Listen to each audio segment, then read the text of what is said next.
Bonjour, je suis ravi de vous retrouver ce dimanche matin. Soyez les bienvenus dans votre émission. Jour après jour, le dialogue entre musulmans et chrétiens s'invente, se renouvelle, prend de nouvelles formes.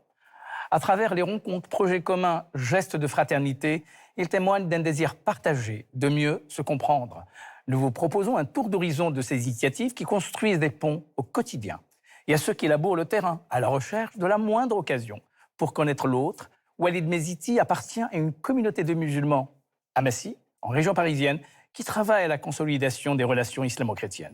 Il y a aussi ceux qui explorent toutes les formes de convergence islamo-chrétienne et collectent ces expériences comme autant de preuves documentées sur notre époque. Manuel Pénicaud en a fait une spécialité. Tous les deux, ce sont mes invités ce matin. Bonjour messieurs. Bonjour. Merci infiniment d'avoir accepté cette invitation. Comme je viens de le dire à l'instant, le dialogue islamo-chrétien existe depuis un certain temps. Il prend des formes nouvelles, il mute, en tout cas, il est réel. Est-ce que vous pouvez nous dire, Manuel Pénicaud, de quand à peu près vous datez le début et l'évolution de ce dialogue islamo-chrétien? Alors c'est une longue question, une grande question. Sans doute les prémices datent des années 1930, 40, 50 aussi, avec une césure, un virage après la fin de la guerre d'Algérie et aussi la déclaration Nostra Aetate du Concile Vatican II. D'ailleurs, cet automne, nous fêtons les 60 ans de cette déclaration conciliaire de l'Église catholique sur la reconnaissance des religions non chrétiennes, dont l'islam. Donc c'était vraiment aussi un virage, sans doute, dans ce domaine. Et puis après, on a pendant plusieurs décennies des périodes avec des tâtonnements, on va dire, avec souvent d'ailleurs des expériences assez asymétriques, c'est-à-dire souvent beaucoup plus de catholiques ou de chrétiens et moins de musulmans impliqués. Et petit à petit, les choses vont se rééquilibrer. Et en passant directement au début du XXIe siècle, on voit aujourd'hui, tel que nos études le démontrent aussi, un renforcement au niveau local d'associations. Donc on peut constater un tissu aussi associatif très vivant, dans lequel d'ailleurs les musulmans aussi deviennent de plus en plus acteurs et actifs et demandeurs de reconnaissance, de participation. Et tout ça est plutôt positif. Comme vous venez de le rappeler, nous célébrons cette année le 60e anniversaire de cet appel Nostra Aetate, comme on l'appelle, qui date de ce cycle qu'on appelle le Concile Vatican II, 1962-1965. Est-ce que pour vous, ce Concile Vatican II et cet appel au dialogue, est-ce qu'on peut dire que c'est un acte fondateur d'une nouvelle relation christiano-religieuse avec les autres religions, mais essentiellement avec l'islam? Oui, tout à fait. Donc il y avait, comme je l'ai dit, des prémices antérieures, mais c'était très très sporadique et même infinitésimal dans l'Église catholique française ou même internationale. Et ce concile va vraiment changer les choses.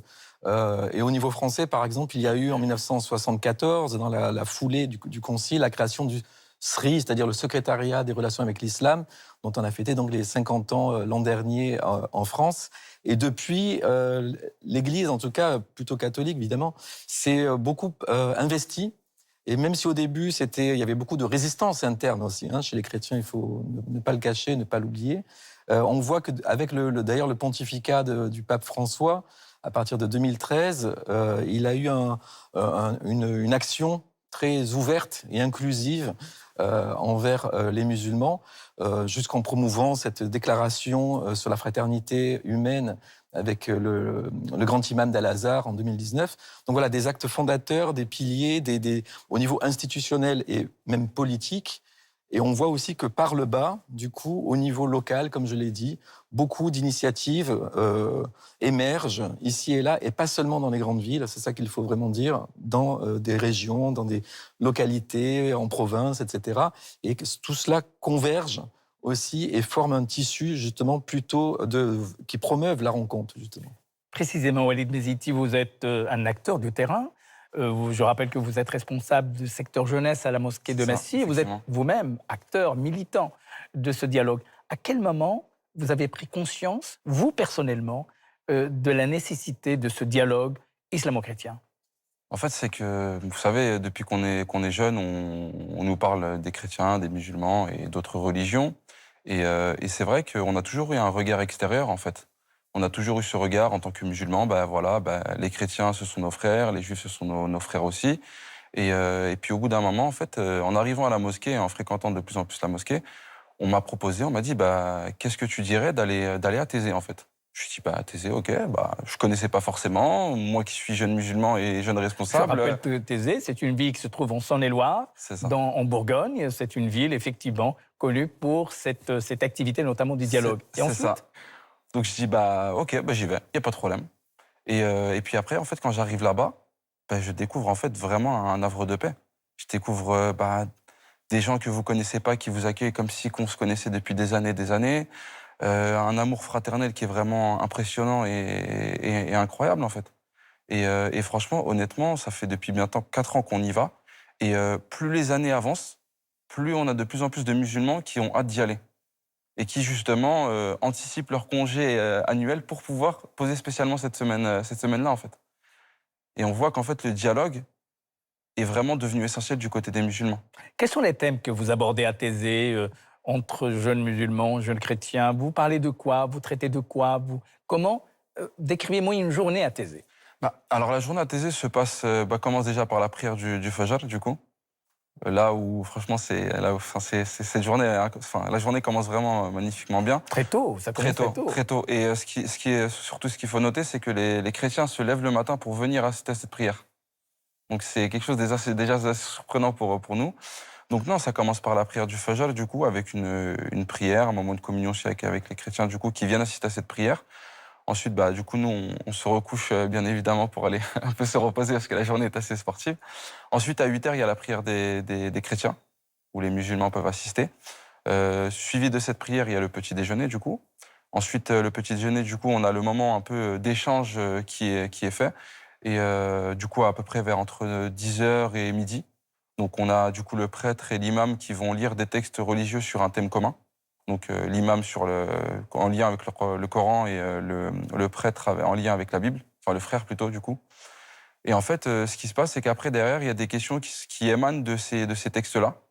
Donc, il y a quelques années, c'était sur la fraternité. Et en fait, l'objectif, en fait, c'était de poser des questions. Bah, comment on pouvait accueillir les personnes? Comment nous, on se comportait avec les gens étrangers? Est-ce qu'on serait capable d'accueillir, par exemple, des personnes qu'on ne connaît pas du tout chez nous? C'était un peu ces thèmes-là, des thèmes qui nous rassemblaient, en fait. Alors, précisément, vous parlez de Thésée, de ces rencontres. Nous parlons depuis tout à l'heure d'un dialogue sur le terrain. Eh bien, notre réalisateur Nazim Belabdeloueb est allé auprès des jeunes musulmans et chrétiens aux rencontres européennes de Thésée. Ils apprennent à se connaître. Regardez le reportage qui suit.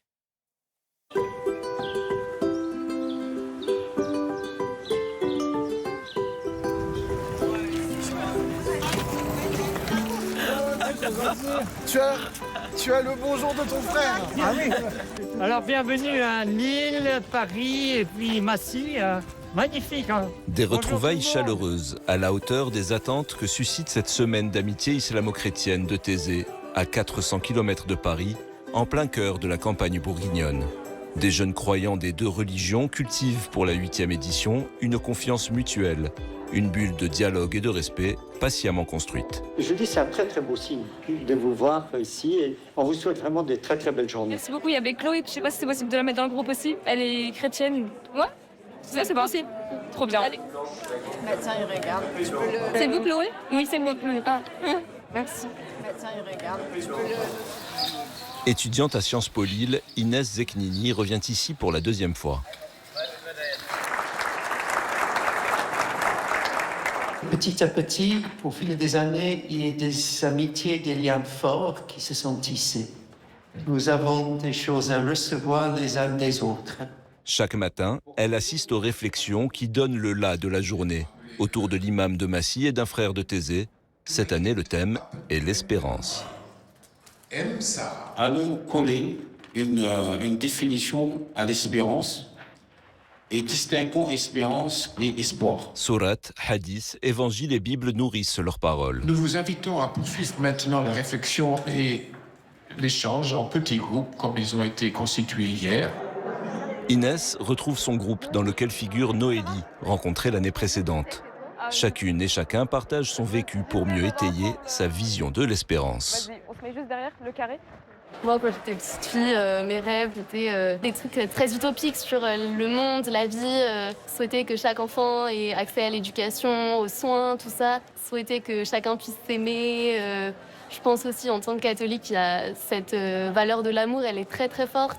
En tant qu'étudiante en sciences politiques, je me rends compte que la construction de la paix, le fait que chacun puisse s'aimer les uns les autres, c'est quelque chose d'assez complexe. On se rend compte que finalement tout le monde est là un peu pour le même objectif, c'est-à-dire de creuser un peu plus sa foi et de rencontrer la foi de l'autre.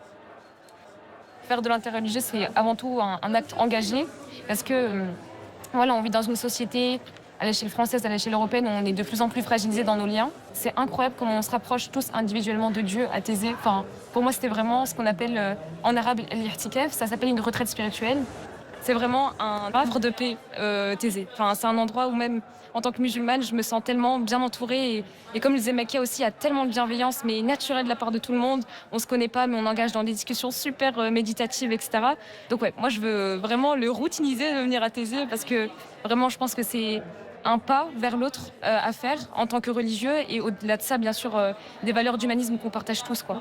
À Thésée, on va vivre pendant une semaine des expériences de fraternité. Là, c'est vraiment, on partage ensemble nos traditions religieuses, on va assister aux prières des autres, on va avoir des temps de dialogue, et les amitiés ne sont que plus profondes, en fait. Donc, c'est hyper touchant. Les cloches de Thésée marquent l'appel aux 3 prières quotidiennes. Célébrées en plusieurs langues, elles rassemblent des personnes venues de toute l'Europe. Les musulmans peuvent y assister s'ils le souhaitent, de même que les chrétiens, invités à se joindre au temps de prière musulman. Le but, découvrir le culte de l'autre. Tout ce qui peut créer la confiance entre des personnes de religions différentes, il faut essayer. Parce qu'au fond, tous ceux qui croient, ils cherchent la vérité. Et quand nous cherchons la vérité, il y a des chemins qui s'ouvrent. Il y a quelque chose de Dieu qui est présent quand on s'ouvre et quand on s'écoute mutuellement. Il y a 2000 personnes sur la colline, et sur les 2000, il y a 10%, donc il y a 200 jeunes, à peu près 100 jeunes chrétiens d'origine chrétienne et 100 jeunes musulmans. Une des règles qu'on a ici, qu'on leur dit avant, c'est pas de prosélytisme. Si vous venez, vraiment, venez partager votre foi et mettez-vous à l'écoute de l'autre. Essayez de comprendre. Mais on ne cherche pas à convertir l'autre. Et ça, c'est important. Donc ça, c'est au départ, aussi bien côté chrétien que musulman. Walid Meziti et Mathias Gomez sont engagés dans le dialogue interreligieux. L'un à la mosquée de Massy, l'autre avec l'association Coexister. Ils participent eux aussi au groupe de partage. Aujourd'hui, c'est l'espérance, notamment vis-à-vis des autres. Je pense qu'à un certain moment de notre vie, on a tous été portés par quelqu'un ou soutenus par quelqu'un. Que ce soit par des membres de nos familles, par des amis, par des gens qu'on connaît qui ont la même foi que nous. Et je pense qu'on ne peut pas avancer en fait seul. Je pense qu'on avance tous les uns les autres ensemble. Globalement, je connaissais très mal la religion musulmane. Tous les textes du Coran, je les découvre, quoi. Enfin là, du coup, ça vient pas du Coran, mais... En fait, le premier texte, c'est le Coran, Al-Maïda. C'est un verset du Coran, du coup. Et le deuxième, en fait, c'est une parole rapportée du prophète. Donc c'est ce que le prophète a dit. Oui. Ce qu'on appelle les hadiths. C'est ça, c'est un hadith, en fait. J'ai toujours eu ce goût pour l'échange et pour l'intérêt et l'apprentissage des autres. Donc je me suis dit, pourquoi pas venir? Et là, ça fait depuis 4 ans que je suis là. Tu viens avec des préjugés, tu viens avec des idées. Et en fait, moi, mon objectif, c'était justement de déconstruire tous ces préjugés, toutes ces idées. Ça ne nous dérange pas d'aller les voir prier. Ça nous permet de communier avec eux, comme eux, ils communient avec nous. Je pense que c'est par ces présences-là que l'amour, en fait, se diffuse entre nous, entre nos 2 religions qui sont sœurs. L'une de leurs espérances communes, faire vivre l'esprit d'ouverture qu'ils rencontrent ici, au-delà de Thésée. On aimerait que beaucoup plus de jeunes chrétiens et musulmans se sentent l'esprit de rejoindre nos dynamiques, de rejoindre la semaine d'amitié islamo-chrétienne et d'envoyer leurs jeunes aussi dans les groupes locaux de rencontres et de dialogues ou de coexister. Parce que pour nous, ça nous semble être une clé essentielle pour faire société et construire la paix et le vivre ensemble. Quand on voit Thésée, c'est que de l'amour et que du partage en fait. C'est cette réalité du monde qu'on veut montrer aux gens. À Thésée, c'est possible. Qu'on soit chrétien, musulman, c'est possible. Et qu'on peut le faire en fait avec toutes les religions. Et partout. Et partout dans le monde. Au-delà des souvenirs, au-delà des belles photos, au-delà des rires qu'on a pu partager, c'est rentrer avec de l'espoir que de se dire que, en fait, derrière la jeunesse, il y a plein de belles choses qui nous attendent. Il faut juste aller vers l'autre, faire un petit pas et au final, il y a tout qui se débloque par la suite. Donc ouais, je dirais de l'espoir. Dans ce reportage de notre réalisateur Nazim Benabelouab, on voit bien qu'il y a de l'enthousiasme. Inès, Noélie, Mathieu, sans aller, je dirais, bonifier, glorifier, il y a véritablement une fraternité entre une jeunesse qui est concrète, n'est-ce pas? Ah oui, bien sûr, c'est une fraternité qui est vraiment concrète et on le voit dans tous les échanges qui ont pu être faits. On partage des moments où on va faire la nourriture ensemble, on partage des moments où on va nettoyer ensemble, on voit des jeunes chrétiens comme des jeunes musulmans aller l'un et l'autre, aller voir l'autre pour la prière. On voit des personnes qui, franchement, c'est vraiment la fraternité vraiment présente et on le ressent en fait. C'est quelque chose qu'on ressent. Et beaucoup de jeunes en tout cas avec qui j'ai pu échanger pour justement les motiver à venir, je leur ai dit, j'ai pas assez de mots pour vous décrire à quel point c'est quelque chose d'incroyable. Parce qu'en fait, il faut le sentir, il faut le vivre pour vraiment ressentir ça et pour comprendre ce que c'est que la fraternité. Noël Pédico, on a bien vu, et j'imagine que dans des rencontres de ce type, on ne se contente pas seulement de partager des repas, mais on l'a bien vu, il y a des questionnements sur les textes scripturaires des deux religions, la méconnaissance de l'autre, mais surtout cette curiosité de vouloir connaître, comprendre les textes fondateurs. Ça aussi, ça fait partie de ce qu'on appelle l'accès au savoir religieux par ce dialogue. Oui, alors, il y a plusieurs niveaux de dialogue. Il y a le dialogue intellectuel, il y a le dialogue théologique aussi, sur des textes, sur des croyances qui peuvent parfois être là divergentes, et il faut l'accepter, bien entendu. Et je crois que ce qui est remarquable dans le témoignage qu'on vient de voir, c'est vraiment le côté expérientiel, c'est-à-dire l'expérience, faire l'épreuve de l'autre, la connaissance de l'autre par des gestes. Et donc là, on est dans un niveau de dialogue qui peut être même un dialogue parfois silencieux.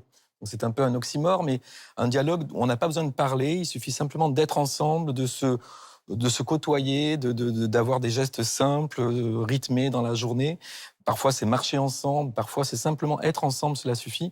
Et le mot-clé aussi, outre celui de fraternité, qui est souvent d'ailleurs à l'honneur dans ces rencontres, c'est la notion d'hospitalité, qui est évidemment une valeur spirituelle commune, abrahamique, comme Abraham qui reçoit les fameux anges, ou les 3 étrangers selon la Bible et le Coran, et l'hospitalité de l'autre, et comment l'hôte est transformé par la rencontre de l'autre.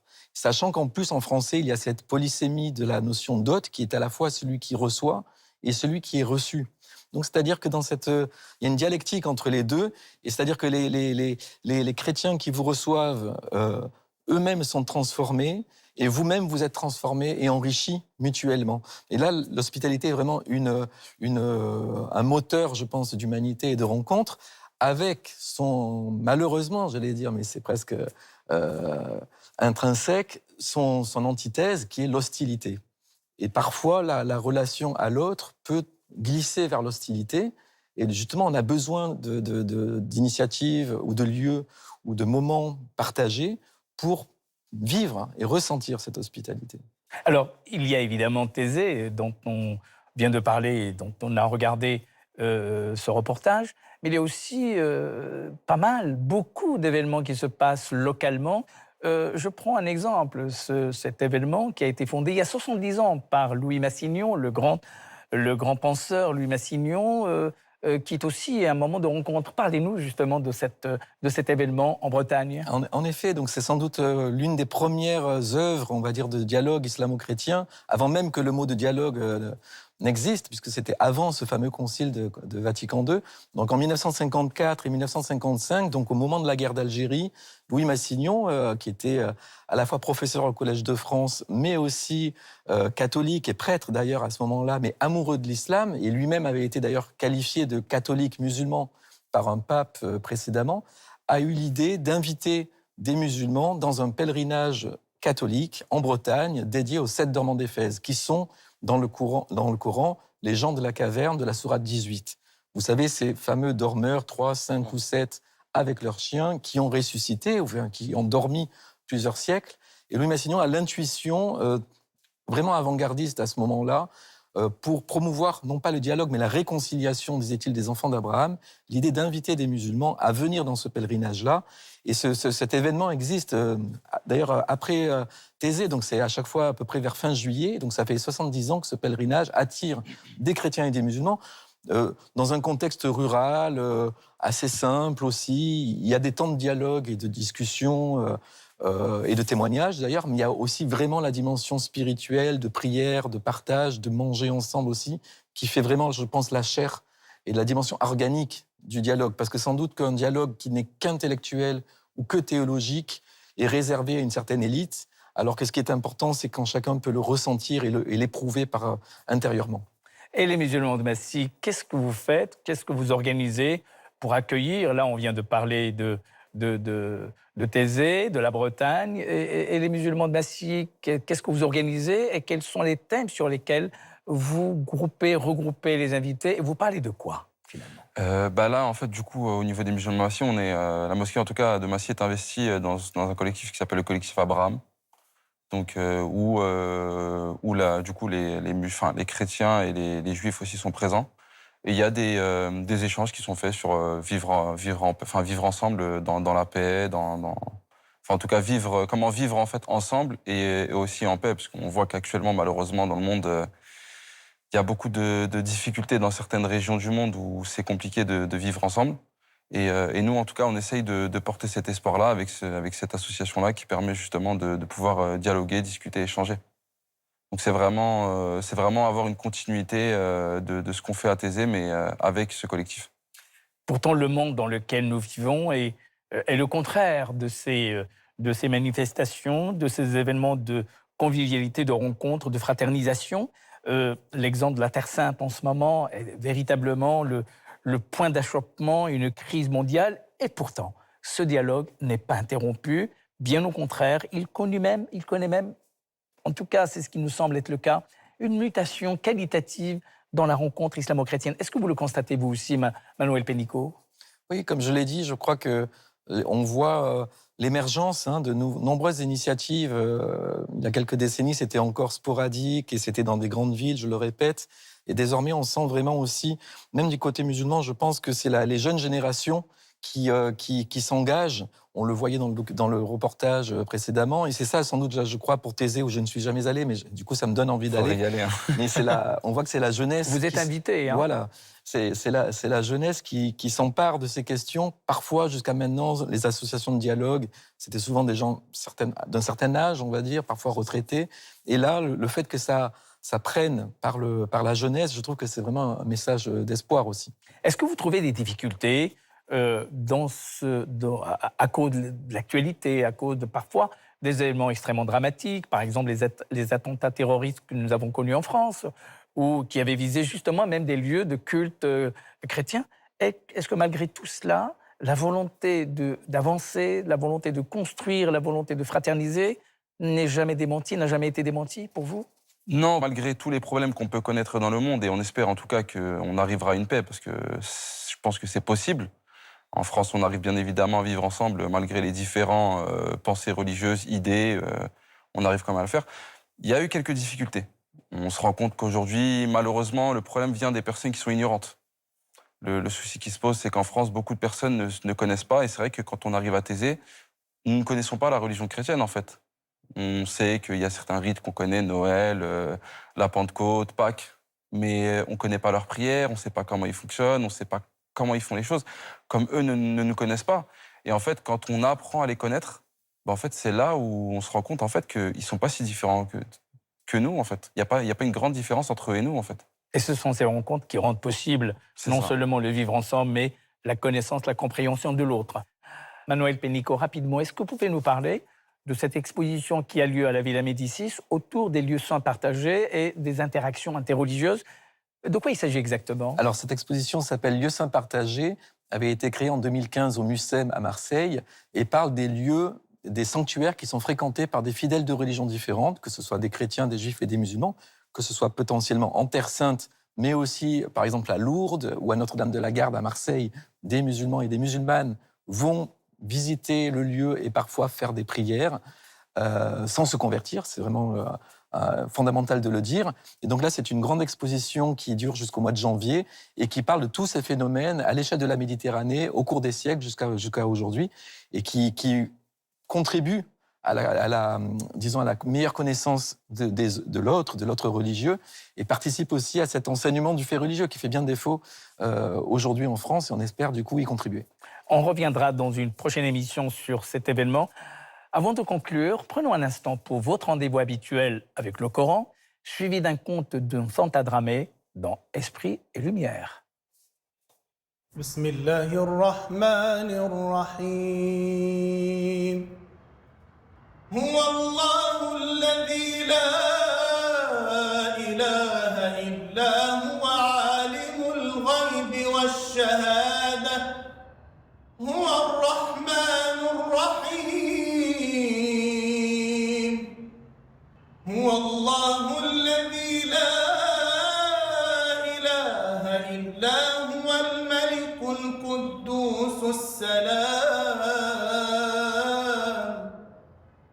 السلام المؤمن المهيمن العزيز الجبار المتكبر سبحان الله عما يشركون هو الله الخالق البارئ المصور له الأسماء هو الله الخالق البارئ المصور له الأسماء الحسنى يسبح له ما في السماوات والأرض وهو العزيز الحكيم.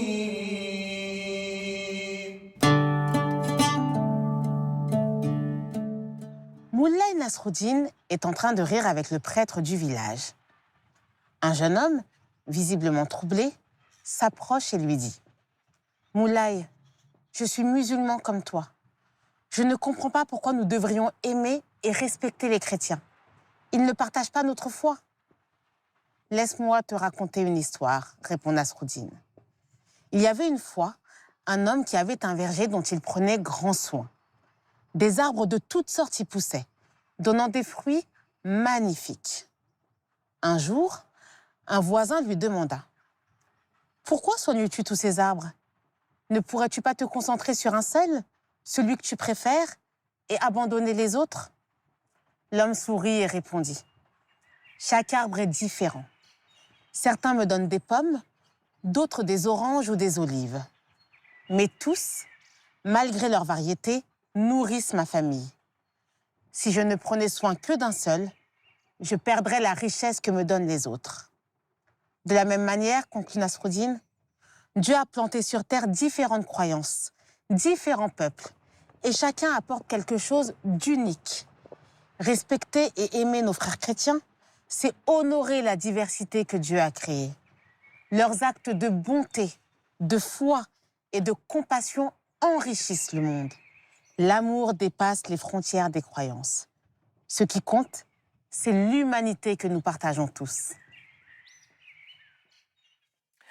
Merci. Merci, messieurs, d'être venus nous parler ce matin des convergences islamo-chrétiennes et le dialogue qui, nous le souhaitons bien sûr, ne cessera pas, va continuer à, encore une fois, approfondir les connaissances réciproques. Voilà, votre émission arrive à sa fin. Vous pourrez la retrouver en replay et sur la plateforme France TV. Nous vous remercions d'être restés en notre compagnie. Les chemins de la foi se poursuivent sur France 2. Au plaisir de vous retrouver dès dimanche prochain. Prenez soin de vous et de ceux qui vous entourent. Belle semaine à tous et à toutes. À bientôt. Au revoir. Merci beaucoup. Merci à vous.